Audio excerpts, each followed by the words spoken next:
तो कहानी की शुरुआत में हमें बैथ और हैरी नाम के कपल को दिखाया जाता है जिन्होंने अभी अभी शादी की है। ये दोनों 10 दिनों के लिए अपनी छुट्टियां मनाने के लिए एक आइसोलेटेड आइसलैंड पर जाते हैं जिसे कोरल आइसलैंड के नाम से भी जाना जाता है। अब जो आदमी इन्हें छोड़ने के लिए आया है वो इन्हें यहाँ पर एक सैटेलाइट फोन देता है और वो इनसे कहता है कि अगर तुम 10 दिनों से पहले वापस लौटना चाहो तो तुम मुझे कॉल कर देना, मैं तुम्हें वापस लेने के लिए आ जाऊंगा। अब ये कहने के बाद वो आदमी वहां से चला जाता है। अब ये दोनों इस आइलैंड पर बहुत ज्यादा एंजॉय करते हैं। कुछ देर बाद इन दोनों की आंख लग जाती है। इसके बाद हैरी उठकर देखता है कि यहाँ पर किसी के छोटे छोटे पैरों के निशान हैं। वो जल्दी से बैथ को उठाता है और ये दोनों हैरान रह जाते हैं क्योंकि इन दोनों के अलावा इस आइलैंड पर कोई भी दूसरा नहीं है। अब ये दोनों उन पैरों के निशानों का पीछा करते हैं जो कि अंदर जंगल की तरफ जा रहे थे, लेकिन अंदर पहुंचने के बाद वो पैरों के निशान खत्म हो गए थे। ये देखकर ये दोनों हैरान रहते हैं, लेकिन अब जब इन्हें यहाँ पर कोई भी क्लू नहीं मिलता तो ये दोनों इस बात को अवॉइड करके एक बार फिर से एंजॉय करना शुरू करते हैं। अब रात को ये दोनों बॉन फायर करना चाहते हैं, इसलिए हैरी जंगल में लकड़ी लेने के लिए जाता है। अब जब जंगल में हैरी लकड़ी इकट्ठा कर रहा होता है तो वहाँ पर उससे कुछ हड्डियाँ मिलती हैं। अब यहाँ पर हैरी ये समझ नहीं पाता कि ये इंसान की हड्डियाँ हैं या फिर किसी जानवर की। वहाँ पर उसे किसी के होने की आहट सुनाई देती है, लेकिन अब जब अपने चारों तरफ देखता है तो वहाँ पर कोई भी नहीं दिखाई देता। खैर अब इसके बाद वो लकड़ियाँ लेकर बैथ के पास आ जाता है। उसके पास वो हड्डियाँ भी होती हैं और वो हड्डियाँ बैथ को दिखाता है। वो कहता है कि मुझे इस बारे में नहीं पता कि हड्डियाँ इंसान की या फिर जानवर की। अब यहाँ पर ये दोनों इस चीज को ज्यादा सीरियस नहीं लेते। खैर अब रात को जब ये दोनों अपने कैंप में सोने के लिए जाते हैं तो इन्हें बाहर से किसी की आवाज आती है। जब ये दोनों बाहर निकल कर देखते हैं तो बाहर कोई भी नहीं होता। इन्हें लगता है कि शायद पत्तों के हिलने की वजह से ऐसी आवाज आ रही है। खैर अगली सुबह में दिखाया जाता है कि जब हैरी पानी में नहा रहा होता है तो तभी बैथ उसे आवाज लगाती है। बैथ कहती है कि देखो हमारे कपड़े किसी ने पेड़ पर टांग दिए। इसका मतलब यह है कि हमारे अलावा भी इस आइलैंड पर कोई न कोई तो है। ये दोनों के दोनों जंगल में जाते हैं, लेकिन बहुत ढूंढने पर भी इन्हें कोई भी दिखाई नहीं देता और ये दोनों थक कर बाहर आ जाते हैं। इसके बाद ये दोनों मछलियां पकड़ने के लिए जाते हैं। अब जब ये दोनों वहां पर मछलियां पकड़ रहे थे तो तभी हैरी का पैर स्टार फिश पर पड़ने वाला था, लेकिन इससे पहले ही वो देख लेता है। उसकी किस्मत अच्छी होती है कि उसकी जान बच गई, क्योंकि अगर एक बार उसका स्टार फिश पर पैर पड़ जाता तो आधे घंटे के अंदर उसकी मौत हो जाती। अब हैरी पानी से बाहर आ जाता है, लेकिन अब तभी इन दोनों को जंगल में से किसी लड़की के रोने की आवाज आती है। ये दोनों के दोनों जल्दी से जंगल में जाते हैं। अब कुछ दूर तक चलने के बाद इन्हें वहाँ पर एक कैबिन दिखाई देता है जो कि लॉक था। हैरी उसे खोलता है और अंदर जाता है। बैथ भी उसके साथ जाती है, पर जल्दी बैथ बाहर आ गई थी। हैरी जब और अंदर देखता है तो वहाँ पर उसे एक बेड दिखाई देता है, यानी कि इसका मतलब यह है कि यहाँ पर पहले कोई न कोई रहता था। हैरी देखता है कि बाकी दीवारों पर अजीब अजीब चित्र बने हुए हैं जिसमें एक लड़की भाले से किसी को मार रही होती है। अब तभी बाहर से उसे बैथ की आवाज आती है। बैथ उसे बताती है कि देखो यहाँ पर किसी की कब्र है, यानी कि यहाँ पर किसी को दफनाया गया था जिसका नाम कोरल था। इन दोनों को समझ में नहीं आता कि आखिर यहाँ पर ये लड़की कैसे आई और यहाँ पर उसे किसने दफनाया। खैर अब इसके बाद ये दोनों वापस से अपने कैंप पर आ जाते हैं। वहाँ पर बैथ अपनी वीडियोस को देखने लगती है जो कि इन दोनों ने शूट करी थी, जिसे देखकर इन दोनों को बहुत ज्यादा खुशी मिलती है। अब तब ये दोनों देखते हैं कि जब ये दोनों रात में इंटीमेट हो रहे थे तो इनके कैमरे से ही इन्हें किसी ने रिकॉर्ड किया। अब ये देखकर बैथ डर जाती है और हैरी से कहने लगती है कि मुझे लगता है कि इस आइलैंड पर कोई न कोई गड़बड़ है और हमें यहाँ से जल्दी जाना चाहिए। हैरी से समझाने की कोशिश करता है कि जरूर यहाँ पर कोई बच्चा या फिर कोई आदमी आया होगा जो कि हमारे साथ प्रैंक करने की कोशिश कर रहा है। तुम इन सब बातों पर ध्यान मत दो, हम यहाँ पर अपना अच्छा वक्त बिताने के लिए आए। और अब हैरी बैथ का मूड ठीक करने के लिए उसके चेहरे पर आदिवासियों की तरह कुछ लगाता है। ये दोनों के दोनों वहाँ पर बहुत ज्यादा एंजॉय करते हैं और इसके बाद भागते भागते जंगल में चले आते हैं जहाँ पर इन दोनों को भाई केबिन और कब्र दिखाई देती है। लेकिन हैरानी की बात तो होती है कि कल तक ये कब्र और ये केबिन जंगल के किसी और हिस्से में थी और आज किसी और हिस्से में। इन दोनों की बात बिल्कुल भी समझ में नहीं आती कि आखिर ऐसा पॉसिबल कैसे हो सकता है। अब तभी इन दोनों को समुद्र की तरफ से कुछ आवाजें आती हैं। जब ये दोनों वहाँ पर जाकर देखते हैं तो इन्हें वहाँ पर दो आदमी दिखाई देते हैं जो कि अपनी गन की मदद से वहाँ पर मछलियाँ पकड़ रहे थे। ये इन दोनों को अवॉइड करते हैं और अब हैरी और बैथ को पूरी तरीके से यकीन हो चुका है कि इन दोनों के अलावा भी यहाँ पर कोई है जो कि इनके साथ प्रैंक करने की कोशिश कर रहा है। खैर अब रात के समय में दोनों अपने कैंप में जाकर सो जाते हैं और अब तभी एक बार फिर से इन दोनों को जंगल में किसी के रोने की आवाजें आती हैं। हैरी वहाँ पर अकेला जाना चाह रहा था, लेकिन बैथ को डर लग रहा है, इसलिए वो भी उसके साथ जाती है। खैर आवाज का पीछा करते करते लोग कैबिन तक पहुंच जाते हैं, लेकिन जब ये लोग कैबिन के अंदर जाते हैं तो वहाँ पर कोई भी नहीं होता, लेकिन इन्हें वहाँ पर एक बुक मिल जाती है। ऐसा लगता है कि कुछ देर पहले इसे कोई पढ़ रहा था। बैथ बाहर देखते हैं कि वहाँ पर कोरल की कब्र को अब किसी ने फूल लगाकर सजा दिया है। अब इन दोनों को यहाँ पर ऐसा लगता है कि शायद उन दोनों आदमियों ने ही ऐसा किया है। अब ये दोनों के दोनों वापस आ जाते हैं, लेकिन बैथ बहुत ज्यादा डरी हुई है। उसे लगता है कि जरूर हमारे सोने के बाद कोई न कोई हम पर नजर रखता है। इसीलिए वो हैरी से कहती है कि आज रात हम दोनों बाहर ही सोएंगे। अब ये दोनों बाहर ही सो जाते हैं। अब जब सुबह के टाइम में बेथ की आँख खुलती है तो वो देखती है कि वहाँ पर जेलीफिश को किसी ने मारकर बहुत ही बुरी तरीके से लटका दिया है।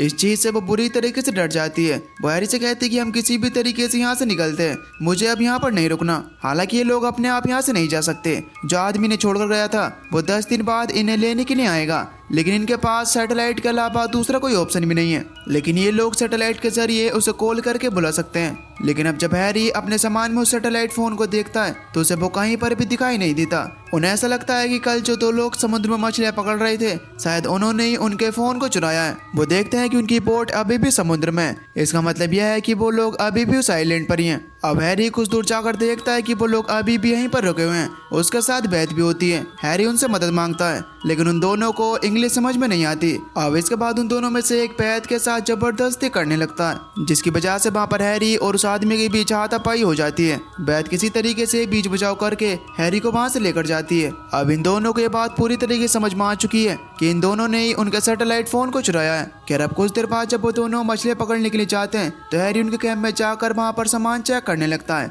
लेकिन वहाँ पर उसे उसका फोन नहीं मिलता। अब इसके बाद हैरी वहाँ पर बेथ से कहता है कि मैं इनकी बोट में जाता हूँ, वहाँ पर मैं रेडियो की मदद से मदद को बुला सकता हूँ। अब इसके बाद हैरी उनकी बोट पर जाता है, लेकिन उसकी किस्मत काम नहीं करती, वो रेडियो काम नहीं कर रहा था। अब तो वो दोनों भी वहाँ पर आ जाते हैं और वह हैरी को मारकर वहाँ पर बेहोश कर देते हैं और साथ ही वो आइलैंड में आने के बाद बेथ को भी बंदी बना लेते हैं। अब जब रात को हैरी की नींद खुलती है तो वो देखता है कि वहाँ पर बेथ को बांधा हुआ है, वो वहाँ पर खुद भी बंधा हुआ है, इसलिए वो कुछ भी नहीं कर सकता। ये दोनों गुंडे वहाँ पर बेथ के साथ कुछ गलत करना चाह रहे थे, लेकिन इससे पहले कि वो बेथ के साथ कुछ गलत करते जंगल के अंदर से एक बार फिर से वो आवाजें आने लगती हैं। इन दोनों को लगता है कि अंदर से इन्हें कोई देख रहा है, इसलिए दोनों अंदर चेक करने के लिए जाते हैं। अब इसी बात का फायदा उठाकर वहाँ पर हैरी और बेथ भी अपने आप को आजाद कर लेते हैं। अब तभी इन्हें वहाँ पर गोलियां चलने की आवाज आती है। ये देखते हैं कि वहाँ पर उनमें से एक आदमी जख्मी है। इसके बाद दूसरा आदमी उसे बोट में बैठाकर ये दोनों वहाँ से निकल जाते हैं। अब इन दोनों को ये नहीं पता कि इनके साथ क्या हुआ, इन पर गोलियां किसने चलाई। उन दोनों के जाने के बाद ये दोनों भी थोड़ी राहत की सांस लेते हैं। अब इन दोनों को भी पहले हो रही चीजों पर संतुष्टि मिल जाती है कि पहले जो भी कुछ हो रहा था वो यही दोनों कर रहे थे। खैर अब ये दोनों वहाँ पर सो जाते हैं। अब अगली सुबह बेथ उठकर देखते कि वहाँ पर उन दोनों में से एक के खून के निशान है। वो उन निशानों का पीछा करते हुए केबिन तक पहुँच जाती है। जब वो उस केबिन के अंदर जाती है तो वो वहाँ पर देखते कि वहाँ पर एक बुक है। वो बैठकर उस बुक को पढ़ती है और अब तभी हैरी भी वहाँ पर पहुँच जाता है। बेथ वहाँ पर हैरी को बताती है कि ये बुक जिन नाम के एक आदमी ने लिखी है। उसने इसमें लिखा है कि बहुत समय पहले यहाँ पर कोरल नाम की एक लड़की आई थी जिसे एक सांप ने काट लिया था, जिसकी वजह से उसकी हालत बहुत ही ज्यादा खराब हो गई थी। वो यहीं आइलैंड पर रुके लोगों से मदद मांगने के लिए गई, लेकिन उनमें से किसी ने भी उसकी मदद नहीं की, बल्कि उल्टा ही उसके साथ गलत काम किया, जिसकी वजह से उसकी मृत्यु हो गई और इसके बाद से ही उसकी आत्मा इस पूरे आइलैंड पर भटकती है। बेथ बताते हैं कि ये बुक एक जिन नाम के आदमी ने लिखी है और ये कैबिन भी उसी का था। उसने इस बुक में वो सारी चीजें लिख रखी हैं जो कि उसने यहाँ पर एक्सपीरियंस करी थी। हैरी को उसकी बातों पर बिल्कुल भी यकीन नहीं आता क्योंकि वो इस तरह की बातों पर यकीन नहीं करता, इसलिए वो यहाँ से चले आता है। अब कुछ देर बाद हैरी समुद्र के पास जाकर वहाँ पर म्यूजिक सुनने लगता है, लेकिन अब तभी हम वहाँ पर देख पाते हैं कि हैरी के पीछे एक साया खड़ा है, लेकिन जब तक वो पीछे मुड़कर देखता है वो साया वहाँ से गायब हो जाता है। रात को बेथ हैरी से कहती कि हमें यहाँ से जाना चाहिए, जरूर इस आइलैंड पर कुछ न कुछ गड़बड़ है। मुझे लगता है कि किताब में जो बातें लिखी हैं वो बिल्कुल सच हैं। तो हैरी कहता है अच्छा, अगर वो बातें सच हैं तो हम अब तक मर क्यों नहीं गए। इस बात का बेथ के पास कुछ भी जवाब नहीं होता, लेकिन बेथ अब वहाँ पर बहुत ही ज्यादा डर चुकी है। अब रात को एक बार फिर से इन दोनों को ऐसा एहसास होता है कि जरूर इनका आसपास कोई है, लेकिन जब ये लोग उठकर देखते हैं तो वहाँ पर कोई भी नहीं होता। अगली सुबह वहाँ पर बेथ रोते हुए हैरी से कहती है कि हमें यहाँ से जाना होगा। अब इन दोनों को यहाँ पर 7 दिन बीत चुके हैं और अब हैरी उसकी बात मान जाता है। ये दोनों वहाँ पर देखते हैं कि ऊपर से एक प्लेन गुजर रहा है। उसे देखकर इन दोनों को एक आइडिया आता है।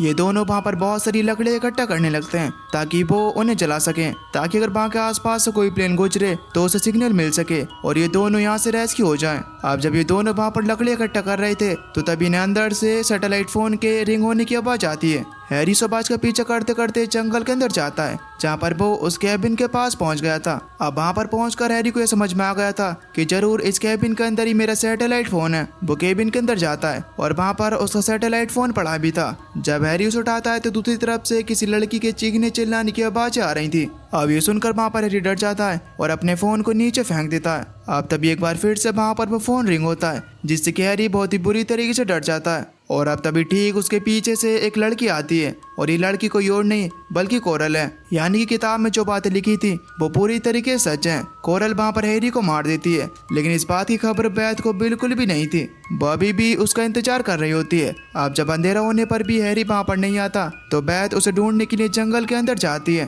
वो कोरल की ग्रेव के पास पहुँचती है जहाँ पर ऊपर से कुछ रेड कलर का लिक्विड टपक रहा था। जब वो ऊपर देखती है तो वहाँ पर हैरी को मार कर किसी ने लटका दिया होता है, जिस सदमे को वो बर्दाश्त नहीं कर पाती और वो वहीं पर बेहोश हो जाती है। अब सुबह में जब उसकी आँख खुलती है तो वो देखती है कि कोरल की ग्रेव के ऊपर खून का एक कतरा भी नहीं है, ना ही वहाँ पर हैरी की बॉडी है। वो भागकर जल्दी से वहाँ से बाहर आ जाती है। अब वहाँ पर जल्दी से लकड़े चलाने की कोशिश करती है ताकि आगे सिग्नल को देखकर वहाँ पर कोई न कोई उसे रेस्क्यू करने के लिए आ जाए। अब तभी वहाँ पर उसकी नजर एक ग्रेव पर पड़ती है और वह समझ जाती है कि हो ना हो जरूर ये हैरी की ग्रेव है। उसके पास में एक और गड्ढा खुदा हुआ था। अब वह समझ जाती है कि ये गड्ढा उसी के लिए खुदा हुआ है। अब तभी वो दूर एक साये को देखती है जो कि पानी पर खड़ा होता है। वह जल्दी से उसकी तरफ भागती है, लेकिन अब तभी उसका पैर स्टारफिश पर पड़ जाता है जो कि वहाँ पर उसे डंक मार देती है, जिसका डंक बहुत ही जहरीला है। इसका मतलब यह है कि आधे घंटे के अंदर बेथ की मौत हो जाएगी। और दूर जो साया होता है वो कोरल को होता है जो कि उसे देख रहा था।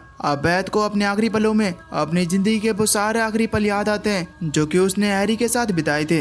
अब कुछ देर बाद वहाँ पर बेथ की मौत हो जाती है। अब 10 दिन बाद हमें दिखाया जाता है कि जो आदमी इन्हें यहाँ पर छोड़ने के लिए आया था वो एक बार फिर से इन्हें लेने के लिए वहाँ पर आता है। वो देखता है कि इनका सामान तो यहाँ पर है, लेकिन हैरी और बेथ कहीं पर भी नहीं है, इसलिए वो उन्हें ढूंढने के लिए जंगल में जाता है। जंगल में उसे भाई केबिन दिखाई देता है जिसके अंदर उसे बुक मिलती है जिसके अंदर कोरल के बारे में लिखा है। और अब ठीक उसी वक्त हमें एक साये को दिखाया जाता है जो कि किसी और का नहीं बल्कि बेथ का ही है, जिसका मतलब यह है कि अब बेथ भी कोरल की तरह इस आइलैंड पर आने वाले लोगों को मारेगी। दोस्तों इसी के साथ ये मूवी यहीं पर खत्म हो जाती है। आपको ये मूवी कैसी लगी हमें नीचे कमेंट करके जरूर बताना। और अगर आप चैनल पर नए हो तो प्लीज चैनल को सब्सक्राइब कर बेल नोटिफिकेशन को ऑल पर सेलेक्ट कर देना ताकि अगली वीडियो की नोटिफिकेशन आपके पास सबसे पहले आ सके। तो तब तक के लिए till then take care, love you, bye bye.